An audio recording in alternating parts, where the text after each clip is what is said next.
proposed agreement of sale, the township would purchase 208 acres of Crebilly Farms for $20.8 million and retain the land as open space.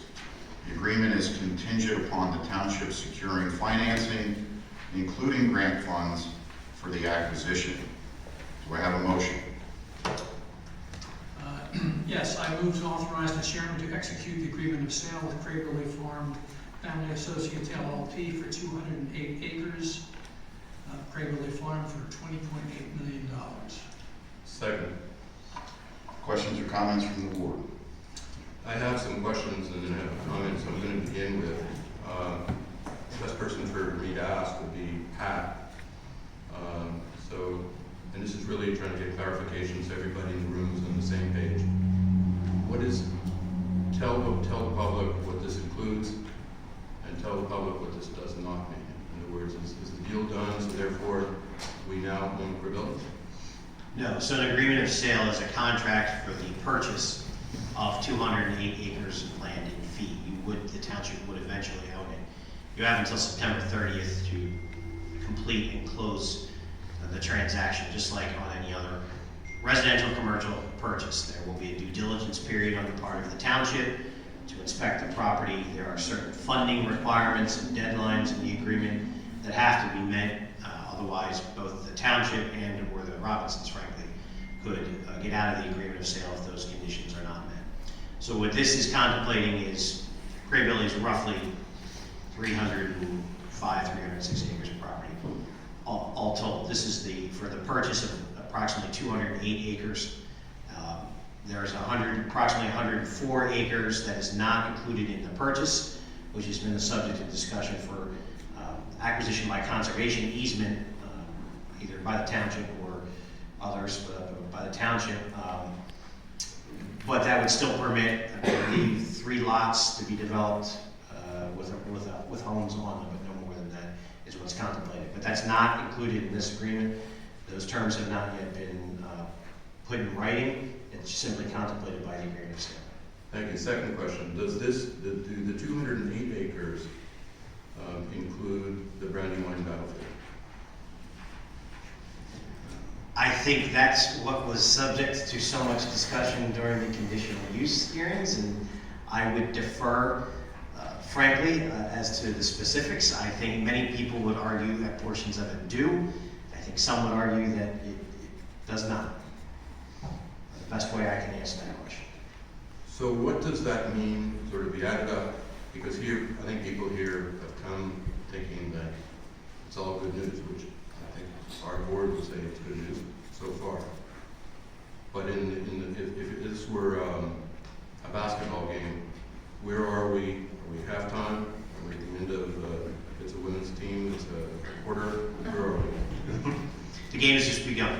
You're at tip-off. This starts the process, and there's a lot that has to be met between then and now. Your funding needs to come through your process. You have a referendum process that's contemplated that the voters of the township will have to act upon. So I would suggest that until you get through your due diligence and referendum, that might be your next halftime. But no, we're just at the beginning of the game. I appreciate that, which then leads to 4 points that I wanted to make.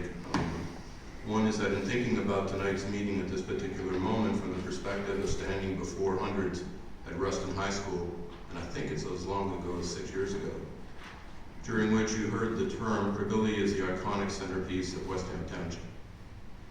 I'm reminded once again of a favorite quote that some see things as they are and say, why I dream things that never were, and say, why not?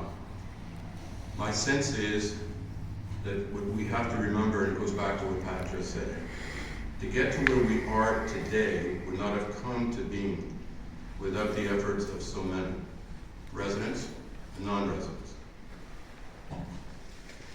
organizations and communities, through websites, communications, etc. Previous township leadership played a role. So many have been involved, but the process has only begun. Which then leads to my next point. That as gratifying as it is, and I'm speaking now personally, that we've got to this point, It has been a very long saga, but the good news now is that we have a willing landowner. We have a board that's agreed in principle to this. We are working with Natural Lands to help find the grants that are necessary, but that it will involve ultimately the determination of the voters of Westtown in a referendum in November to decide whether it wishes to go forward with this. Tonight is not an attempt on my part to bias one way or another, but it is to make the following point. That as much as there is, and as you can count on, that there will be people who will be for this, and many of them are here. There will be many or some who are against it. They have their principles involved as well. What I found over time in working in different communities, it's a lot easier to get people motivated to say no than to say yes. So one of the things I would say for residents specifically is that to keep in mind that the process, as Pat has just said as our legal counsel, the process has just begun. And I would hope that there would be a continuing interest on the part of people who want this to happen when it gets time to putting your vote supporting it. Thank you. Tom, questions, comments? I think Dick has covered it. Anything from the public? Can I answer a couple questions? Sure. I'm Jack Steffi with Natural Lands. I'm the Senior Director of Land Protection. First, I'd like to thank you for your patience in getting here. But I'd like to talk to the community. The supervisors are sticking their necks out on this. And Natural Lands is sticking its neck out too. As Dick says, we are really going to need community support, broad-based community support on this to make this happen.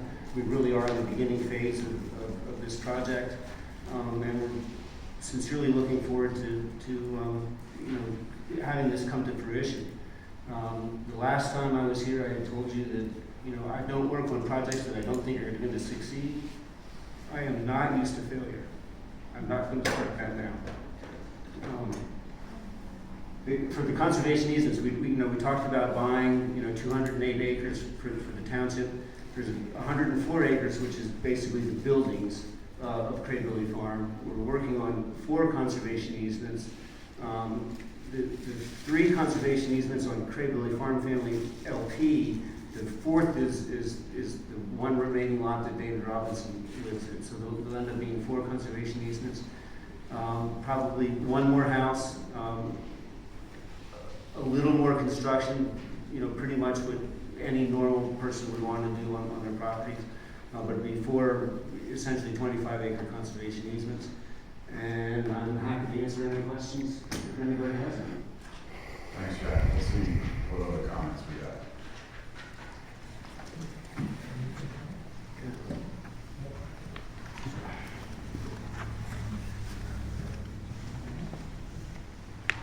Bill Rosberg, number 2185. I just want a clarification. The land along New Street between Birmingham and 926, is that part of the 208 acres, or is that part of this side? I didn't have a question. Along 926, between, Along New Street, the New Street's the side of the property, from 926, back to West Pleasant Road. So his house is near Pleasant Road. Part of the property near the 926 New Street intersection, is that part of the 26? So it would only be, so I can show you on a map exactly, but it would only be basically the northwest corner of that, at sort of at the West Pleasant Road New Street intersection that would be part of the 208 acres. But the part at 926 and New Street? That would be in the east. that would be in the east area, but it's not what's contemplated for purchase in the agreement of sale. Okay, and they'd have to purchase that separate, or they wouldn't purchase that? They purchased the conservation easements separately, correct? Separate. It is part of the things they're considering. Correct. That's a key part of the property. It's under consideration, that's correct. Well, let me just, Pat, I think this gentleman raises the question in a different way, and it's not to answer your question, I'm actually going to look for either Jack or Pat. There are many people in this room who are not familiar with conservation easements. Can somebody explain what a conservation easement is and how this plays a role in this whole process? I'll let Jack speak to the bulk of that. It's going to be a limitation on the usage of the property, essentially for anything other than a residential use in a specific area on the lots that are created. But Jack, you can probably answer better than I can. Yeah, that is correct. The conservation easements is a way that private landowners, essentially protect their properties. So what's going to happen is there'll be 4 easements of roughly 25 acres each. The buildings will stay the same. There'll be some limited construction, but very limited beyond what is there now. The woodlands right at the corner of 926 and New Street, is it, in that corner? Those woodlands will always stay woodlands. There'll be, essentially around each residence, there'll be a 2, maybe 3 acre building envelope. All the buildings will fit in there. The working landscapes on those properties, basically, horse pasture, will stay as horse pasture. So the look and the feel of the property, between the 208 acres and the conservation easement acres will be essentially the same. Jack, can you add that it's in perpetuity? It's in perpetuity. There's no, once a conservation easement is signed, cannot be undone. Any other questions or comments from the public? Russ? Russ Hatton, 940 Kilduff Circle, also chairman of the planning commission. The one thing that struck me looking at the maps that were in the article were that they do take out what we call the swath. It's not included in the purchase plan. So I'm a little concerned after all the discussion we had about where the Brandywine battlefields were and stuff, that the swath area really is not included. I'm also, and maybe I don't understand what the conservation easement will permit but that whole, what we consider Crebilly Farm is that barn in front of that lake. And that is not in the purchase plan either. That is in the easement. And I'm not sure what that means. Will that barn will be available? One of the options for that barn was that it could be used as an event venue at some point by the township. That was one of the things we talked about with Paul. I'm not sure that will happen now because it's not being purchased. So I'm glad we're moving forward.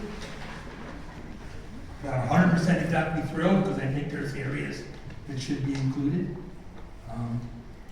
So the one question I had on that is, how were the lines drawn to determine what was an easement and what was purchased? Jack? I'm going to drag you back up to the podium. You might want to sit in this seat for Well, first off, the Brandywine battlefield swath, some of it is being purchased by Westtown. The rest will be under easement, which basically is keeping it the way it is. And so the lines are being drawn, essentially, land ownership is expensive. Building ownership is really expensive. The grants that we're looking for instance, will help us buy land. I am unaware of any grant that will let us buy buildings. So if the township is interested in owning more buildings, first off, it'd be general funds, not other funds. Secondarily, the easement lots will be for sale, and if the township wants to buy one of those lots, I'm sure the Robinsons and the Crebilly Farm Family and Associates would be happy to sell it to whoever. I know that they'll be for sale, and so the township can buy it should they choose.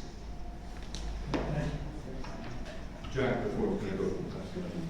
before you leave, so that to answer Russ's question in a different way, whether it's through the easement or whether it's this particular purchase,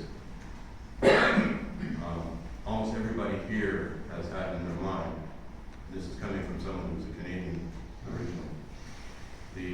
Brandywine battlefield. Will the Brandywine battlefield be conserved, retained?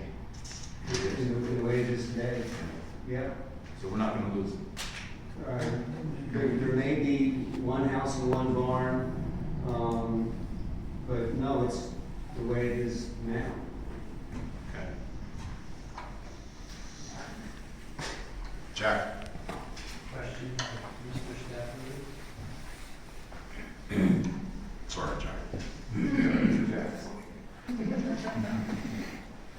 Jack, 189 Pheasant Run Road.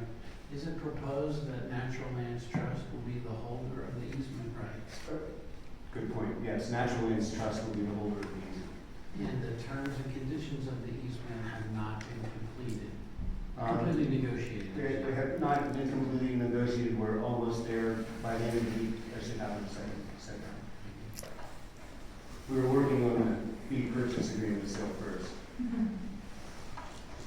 Yes, ma'am, come on up.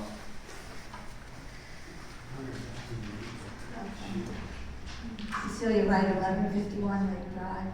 I wanted to comment that after many years of sitting through the meetings, I appreciate the effort that it would have taken to get to this point. I have no idea what would be actually required of the residents, but I know many who would be willing to stand for it rather than move backwards. So thank you. Thank you.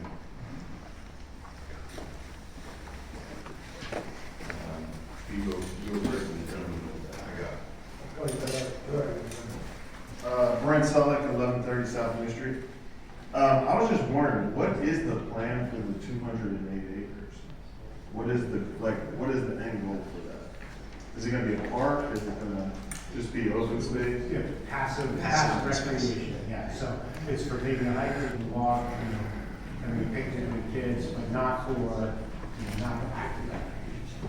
Got it. Do you guys have like a plan for that, or? At this point now, after tonight, we'll start thinking about those kind of things. Okay. But the idea is that it would stay in its, in pristine state. Got it. Okay. It's like football. I mean, I would like to help on that side, if there's no plan, I would love to help on The that. analogy of giving was that just like football, all we have to do first of all is get a team. Now we got a team, now we get paperwork. I got you. Well, All right. this is more of a field. Thanks. All right, anyone else?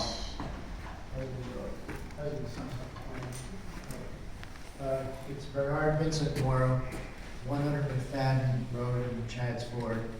And I'm one of the non-residents, and a bunch of us in this room and my wife put together Neighbors for Crebilly, LLC.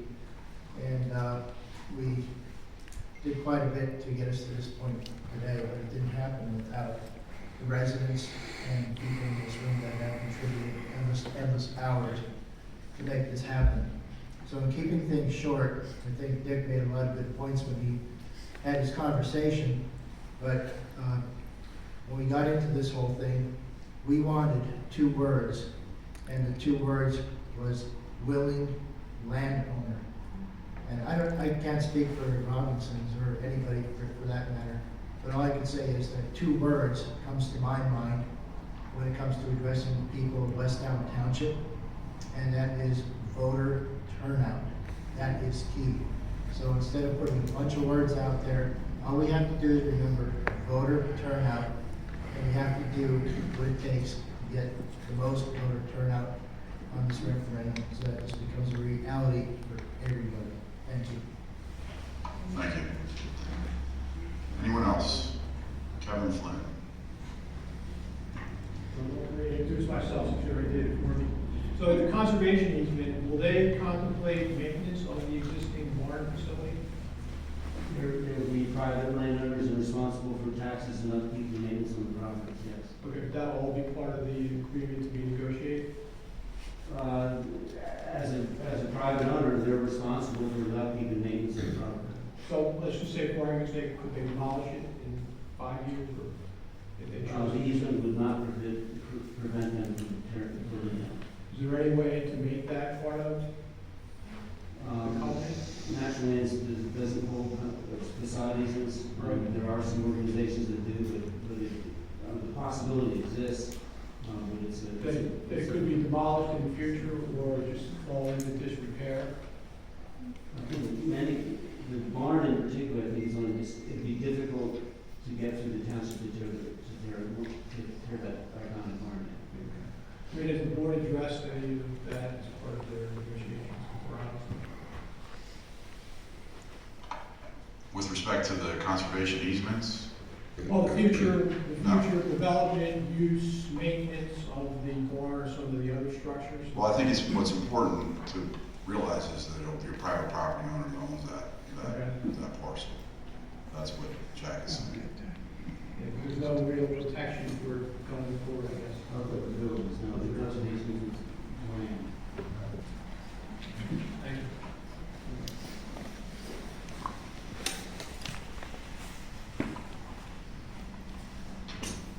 Dave Walter, 937 Thorn Drive. This is going to be horrendously expensive, even with grants, because as I understand it, Westtown has to put up matching money.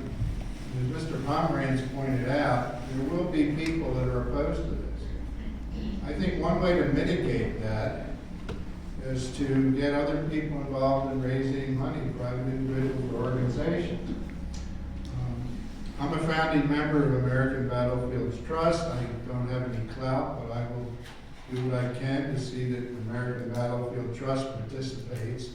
They've raised tens of thousands, hundreds of thousands of dollars for Civil War and Revolutionary War battlefields. But I also think because this project benefits not just Westtown, we all went to meetings where people driving by on 202 and 926 love this use shed, but they don't live here. They're not Westtown Township taxpayers. So I think one of the ways to mitigate this would be for groups like Friends of Crebilly to commit to buying an acre or two with their own money that they raise, $200,000. And the more of that happens, the more money that comes from outside the township, the less burden there is on Westtown taxpayers, and the easier it'll be for this historic property to be saved. Thanks, Dave. Anyone else?